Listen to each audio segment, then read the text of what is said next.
Yeah, people always ask us, like, what are your biggest accidents? Like, how often do you get injured? Like, how often have you like feared for your life? Like all of these like super intense questions. And like climbing is actually fairly safe as a sport, but that said, accidents do happen. We do take quite a bit of risk during certain times, and both Adrian and I have had 2 pretty serious accidents.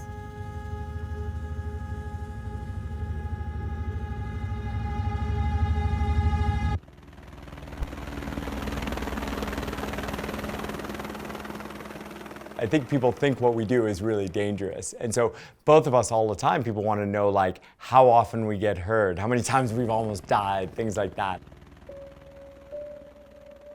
My biggest fall, and sort of one of my biggest accidents, was in 2014 while heli-ski guiding in Alaska. We ended up picking up a line that hadn't been skied all season. We scouted it from the helicopter. It looked good. We felt good about it. The winds were a little bit difficult for the helicopter to land. A series of kind of like mistakes happened in the communication between me, the helicopter pilot, and the other guide. But ultimately what happened is the helicopter dropped us off on top of a massive cornice. A cornice is when the wind has caused the snow to sculpt out over the edge of the mountain. Me, my 4 clients, and my co-guide got out of the helicopter. The helicopter took off. I took 1 step away from the group where we're all huddled in what we call the heli huddle, and the cornice broke 18 feet back. And myself and 2 of my clients fell off the edge. So where we fell, we ultimately rode this massive block of ice that weighed thousands of pounds.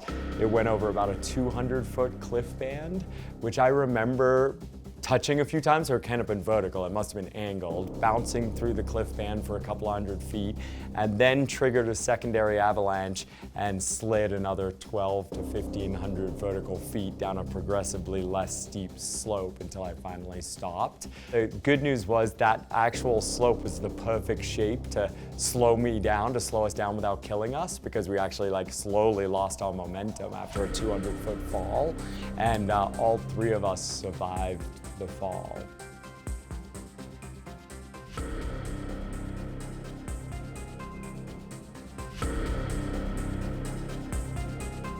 I was in Yosemite last fall. It was November 21st, I believe, so it was the last possible day for me to try to free climb El Cap in a day, something I've been working on for a few years now.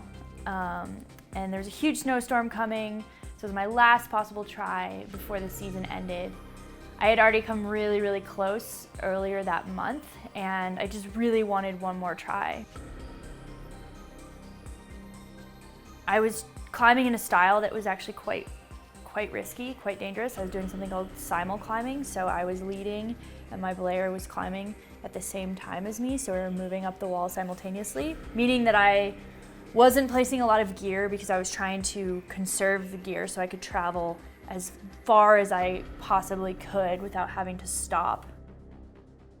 And I remember placing like 1 piece of gear and then climbing up above it probably like 15 or 20 feet and thinking like in my head, oh, I should place another piece. And then thinking, oh no, I'll just wait, it's gonna get easy again. And so I remember doing like 1 move sort of out left, and then I felt my right foot just like slip. The next thing I know, I was like flipped upside down and I was in a lot of pain. And then the rescue was sort of initiated from there. I had a lot of back pain, a lot of neck pain. I had hit my head. I had a lot of pain in my arm.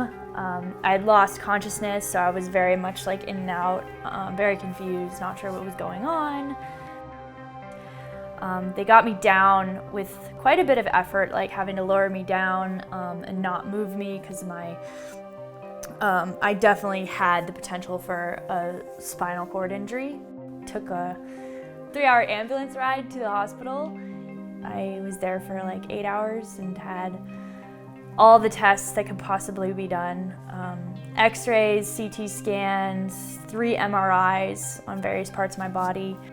So I received my hospital bill a couple months later, and the bill was for $50,000. My health insurance did cover most of it, but I ended up paying $8,000 out of pocket.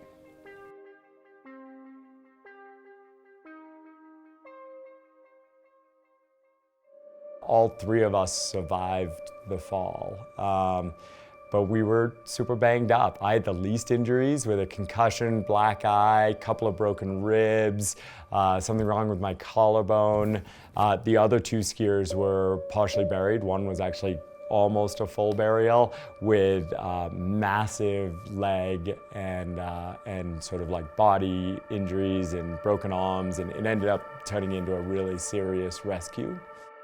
It really was a reminder to me, like so many of us as mountain guides, we end up taking pretty real risks in the mountains, and we love to believe we're invincible, but we're not. I think I had like a $10,000 or $12,000 deductible, like it was a real accident, not a good policy, and I ended up having to figure all of that out through credit cards at the time. Like the hospital wouldn't even let me walk out without credit cards, and then like fighting with the insurance company, and then slowly like paying back that credit card debt as I could. I remember I did go back to skiing later that season at the heli operation, and I remember finishing the season and realizing that I had actually lost money to work for a full season heli-ski guiding, because that's how it is, especially here in the US with the insurance situation. If I had had Life by Spot at the time, I would not have had to pay anything, so that would have been nice. Now I do have it, and I'm pretty stoked to have that sort of like safety net. So many of my friends and so many of my years as a young guide, I was uninsured completely. And then even when I had insurance, it had massive high deductibles. And what Life by Spot does is it fills in that portion as accident insurance. It will pay for that huge deductible, or even potentially for the entire treatment if you don't have insurance at all. And it's affordable. It's a monthly small bill for really practical coverage for what young climbers, skiers, and all of us really need.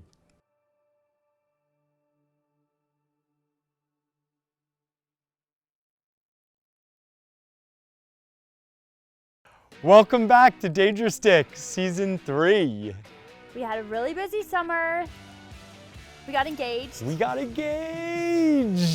Yeah, and we are beginning Season 3. And we're really excited for you to be with us. We've got lots of plans for the next few months. We're going to be in Yosemite. We're going to be in an undisclosed sport climbing location. Ooh, I'm excited about that. We'll be at home, of course, here in Tahoe. And then hopefully we will be traveling a little bit to Ecuador. Our first international trip in a year. So that's what we have. We're really excited to hear what you have. I lost it. That might be good. I think we did it.